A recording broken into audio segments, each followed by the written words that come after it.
This defenseman would change the Toronto Maple Leafs blue line. We'll get into how he would fit underneath the cap and why they should acquire him on this episode of Hat Trick HQ.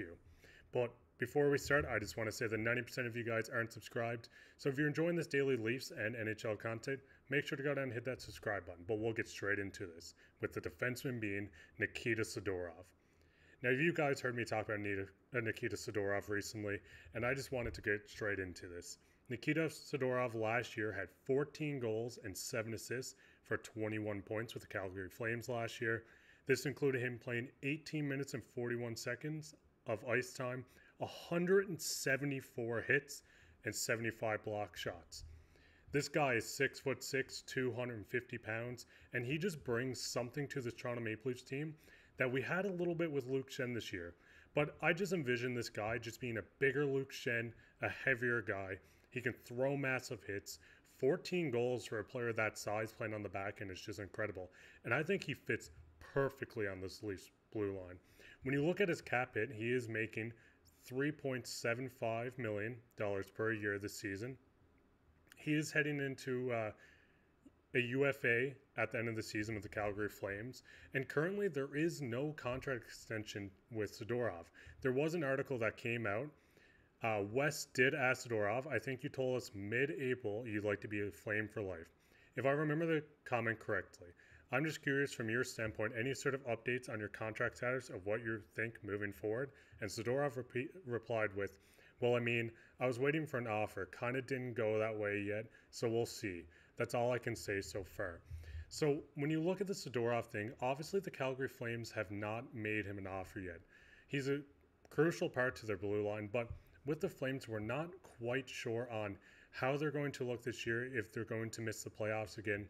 If the Flames aren't in a wild card hunt by deadline or a little before, you can see these guys on one-year deals like Zadorov just kind of being moved out for picks, prospects, situations like this where the Leafs can kind of just bite in, get this guy, acquire him at all costs. When you look at his contract again, up in the top left, you can see signed by Brad Treliving. You've seen articles come out where Treliving has said, we like these bruisers, we like these big guys, the guys with the bite and the snarl and the snot. He signed Zadorov for a reason in Calgary. This is his prototypical defenseman. It's a big guy. He can lay the hits. He can block shots. He can give you close to 17 minutes a game and still put up 14 goals. When you look at this guy, you're kind of thinking to yourself too, is how do the Leafs really fit him under the cap? And we'll get into that and how does he fit underneath the cap. So when you look at Zadorov, he is making his $3.7 million. But if you retain 44% of this contract, it works out to be $2,088,000. Now, which is really interesting, if you look at Calle Järnkrok, this is his exact contract. So when you look into the situation of a Järnkrok for Zadorov flip, obviously the Leafs aren't giving up as much value. Maybe Calgary does want a guy that's under contract, a guy that can be with the system for a while and just kind of use them throughout the years. So this is where I thought, putting a third-round pick, which they do have from the Islanders, and then Nick Ebersueze, which is a 24-year-old prospect. He's currently playing in the AHL. He has a bit of upside, so you might need to add a tiny bit more, especially getting that 44% retained. But if you get to deadline and the Flames are kind of in the situation of, hey, we want to sell, Brad's obviously going to be the guy calling. He signed Zadorov to this contract. He likes this type of player. He likes Zadorov as a player as he signed him to the Flames for this contract. And you kind of look at this. The Leafs are moving out roughly $18 million in cap next year. Say Brody kind of makes his downward spiral. He's not playing up to his level. We can kind of see a situation where Zadorov can come in. We can sign him to a multi-year deal. Maybe even bring Brody back to a little less. And you can kind of work out this core of a guy like Morgan Rielly, Zadorov, TJ Brody, John Klingberg, McCabe, and Liljegren. You look at Giordano, you don't want to play him too much. We got in a bit last episode, but it's not a guy you want to play for your full 82 games. So you can kind of rotate these guys. Giordano might go into retirement at the end of the season. So I think he just brings in this Luke Schenn vibe where Rielly can play his game.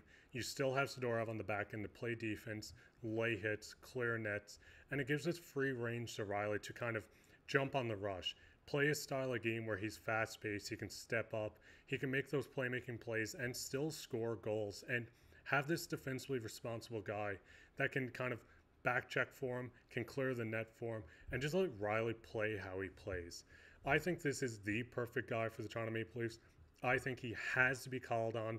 They have to make the call. They have to figure out if he's available, and they have to be the first team willing to make that giant bid. Let me know what you guys think about this. Do you think Zadorov's a good fit? Would you prefer a guy like Hanifin or Tanov? They may cost a bit more, but I think Zadorov is the cheapest option and honestly might be the best option, especially where Brad likes these big guys, like I said. But we'll get right into the last topic, which is everyone's favorite, comment of the day. The comment of the day today goes to Gord. Gord said, Lily has gotten stronger and has made fewer mistakes each year. I'm looking forward to breakout year. Good take. With this, I got into this last episode. We don't want to move Liljegren. He's on a cheap deal. He's hard to come by. Just a young player. He's developing. He's getting better. He has a chance to take a top 4 role this year and just really seize the opportunity to make this giant next step in his game. And, I mean, worst case scenario, you're paying him $1.6 million to play on your bottom pairing with a guy like Giordano or McCabe. And you bring in a guy like Zadorov to play in your top 4, and it just fills his roster out. I know moving Liljegren would be an easier option where you move him for Zadorov, maybe in a 1-for-1. But why would you want to get weaker at depth on defense when you could add a guy like Zadorov for a little bit of forward depth? You have so many guys in the AHL like Bobby McMahon, Alex Steves. We've talked about these guys, Nick Robertson, that can make this next step and fill in this bottom 6. Maybe a guy like Phil Kessel on PTO. But you still keep your D-core intact. You add the grittiness, you add the size. You still have these familiar faces that have been working on the deep range. You have Connor Timmins as a guy that can step in. You have Benoit who can fill in as a physical guy if Zadorov needs a break. I think the Leafs are poised to have an amazing year.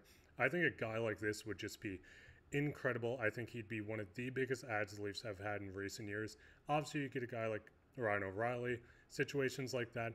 But I think Zadorov's impact on this team, especially going into Game 1 of the playoffs and ultimately starting Game 1 of the Stanley Cup Finals, I think this impact would be massive.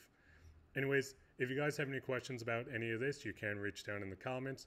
If you have someone else in mind that you would like to acquire, like Hanifin or Tanov, or someone else that I haven't brought up yet, you can put this down in the comments as well. Make sure to subscribe. We're going to keep up with this daily Leafs and NHL content, especially with training camp on the go. And I hope you have a good day.